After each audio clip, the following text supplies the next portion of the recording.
Hello everyone, আজ 20th ফেব্রুয়ারি। আজ দেখে নেব তোমাদের মনে মানুষ in contact not in contact যে সিচুয়েশনে আছো কি অনুভূতি থাকবে আগামী 24 ঘন্টায়। The world, very good card. হ্যাঁ, তোমাদের মধ্যে যে একটা কার্মিক সাইকেল চলছিল, এরকম নো কন্ট্যাক্ট বা একটা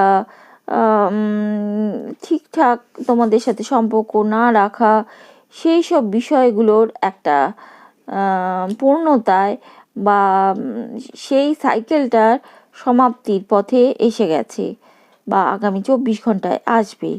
কিং অফ কাপস তোমাদের প্রতি একটা, তার ফলে রিয়েল লাভ যেটা তোমরা দেখতে পাচ্ছিলে না তাদের মনে, তাদের চোখে, সেইটা কিন্তু তাদের মনে জাগবে। 3 অফ পেন্টিকলস, তারা তোমাদের সাথে কোলাবোরেশনে একসাথে মিলেমিশে কাজ করতে চাইবে, তাদের কর্মক্ষেত্র হোক বা জীবন পথে হোক, একসাথে